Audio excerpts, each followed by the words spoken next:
ಕಲಿಯುಗದ ಪ್ರತ್ಯಕ್ಷ ದೈವ ಈ ನಮ್ಮಪ್ಪ ಶ್ರೀನಿವಾಸ, ತಿರುಮಲೇಶ, ವೆಂಕಟೇಶ, ಗೋವಿಂದ, ಸಾವಿರಾರು ಹೆಸರುಗಳು ಅವನಿಗೆ.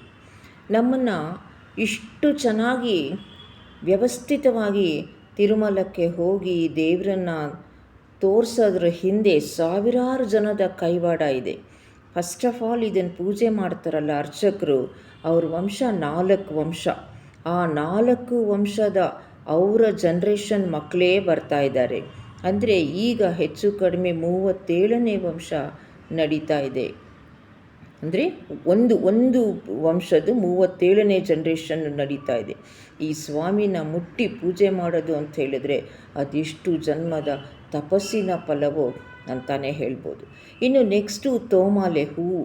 ಆ ಹೂಗಳಿದೆಯಲ್ಲ ಅದನ್ನು ಬೆಳೆಸೋರೇ ಬೇರೆ, ಅದ್ರ ತೋಟನೇ ಬೇರೆ, ಅದ್ರ ಕಟ್ಟೋರೇ ಬೇರೆ, ಅದನ್ನು ದೇವಸ್ಥಾನಕ್ಕೆ ತಂದ್ಕೊಡೋರೇ ಬೇರೆ, ಹಾಗೆ ಅವನಿಗೆ ನೈವೇದ್ಯ ಮಾಡೋರೇ ಬೇರೆ, ತಂದ್ಕೊಡೋರೇ ಬೇರೆ.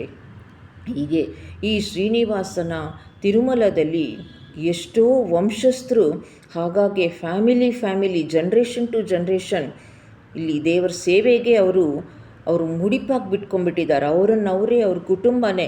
ಇವಾಗ ನಾವೇನಾದರೂ ಒಂದು 48 ದಿವಸ ವ್ರತ ಮಾಡಬೇಕಪ್ಪ, ಏನೂ ಮಾಡಬಾರ್ದು, ಎಲ್ಲೂ ಹೋಗಬಾರ್ದು, ನಿಷ್ಠೆಯಿಂದ ಸೇವೆ ಮಾಡ್ಕೊಂಡಿರಬೇಕು ಅಂದರೆ ಅಪ್ಪ 49ನೇ ದಿವಸ ಯಾವಾಗ ಬರುತ್ತೋ ಅಂತೀವಿ.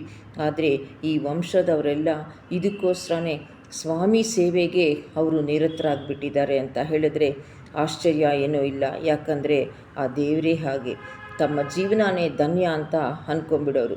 ಇನ್ನು ಸ್ವಾಮಿನ ಉತ್ಸವ ನಿತ್ಯೋತ್ಸವ, ನಿತ್ಯ ಕಲ್ಯಾಣ ಪಚ್ಚೆ ತೋರಣ ಅಂತಾನೆ ಅಲ್ಲಿ ತಿರುಮಲದಲ್ಲಿ. ಅವನಿಗೆ ನಿತ್ಯ ಕಲ್ಯಾಣೋತ್ಸವ ಆಗಬೇಕು. ನೀವು ಸಾಯಂಕಾಲ 4:15 ಸಹಸ್ರ ದೀಪ ಅಲಂಕರಣ ಶುರುವಾಗುತ್ತೆ. ಅದಾದಮೇಲೆ ಅವನನ್ನು ನಿತ್ಯ ಉತ್ಸವ ಆ ಪೇಟೆಯಲ್ಲಿ ಆ ರಾಜಬೀದಿಯಲ್ಲಿ ಅವನನ್ನು ಉತ್ಸವ ಆಗುತ್ತೆ. ಆ ಉತ್ಸವನ ನೀವು ಹೊತ್ಕೊಂಡವ್ರನ್ನ ನೋಡ್ಬೋದು. ಲೈಟ್ ಹಸಿರು ಕಲರ್ ಡಿಸ್ಟೆಂಪರ್ ಕಲರ್ ಶರ್ಟ್ ಹಾಕ್ಕೊಂಡು ಅವನನ್ನು ಉತ್ಸವ ಮೂರ್ತಿನ ಹೊತ್ಕೊಂಡು ಹೋಗೋಕ್ಕೆ ಅದೆಷ್ಟು ಸಡಗರದಲ್ಲಿ ಸಜ್ಜಾಗಿ ನಿಂತಿರ್ತಾರೆ. ಇನ್ನು ಅದ್ರ ಫುಲ್ಲು ಸೆಕ್ಯೂರಿಟಿ ಗಾರ್ಡ್ಸು, ಇನ್ನು ತಿರುಮಲನ ಕ್ಲೀನ್ ಮಾಡೋರು, ಇಡೀ ತಿರುಮಲನ ಸ್ವಚ್ಛ ಮಾಡೋರು, ಹೀಗೆ ಅಲ್ಲಿ ಒಂದು 25,000 ಜನ ಕೆಲಸ ಮಾಡ್ತಾರಂತೆ. ಹಾಗೆ ಮಾಡಿದ್ರೇ ದಿನಕ್ಕೆ 1,00,000 ಜನಕ್ಕೆ ಅವರು ಆರಾಮಾಗಿ ಯಾತ್ರಿಕರನ್ನ ಅಲ್ಲಿ ಬರಮಾಡ್ಕೊಳ್ಳೋಕ್ಕಾಗತ್ತೆ.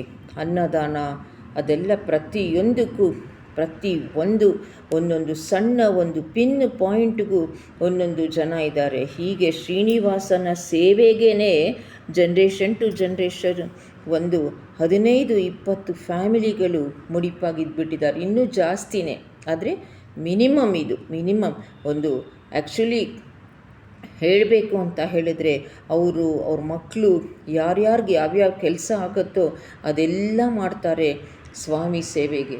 ಹೀಗೆ ಇಂಥ ತಿರುಮಲೇಶನ ನಾವು ನೋಡೋಕ್ಕೆ, ಅದನ್ನು ತಿಳ್ಕೊಂಡಷ್ಟು ನಮಗೆ ಪುಣ್ಯ. ನಿತ್ಯ ನೋಡಬೇಕು ಅಂತ ಆಸೆ ಆಗುತ್ತೆ. ಹೀಗೆ ಏನೇನು ಜ್ಞಾಪಕ ಬರುತ್ತೋ ಈ ಚಾನಲಲ್ಲಿ ಹೇಳ್ತಾ ಇರ್ತೀನಿ. ಸಬ್ಸ್ಕ್ರೈಬ್ ಮಾಡ್ಕೊಂಡು ನೋಡಿ. ಧನ್ಯವಾದಗಳು.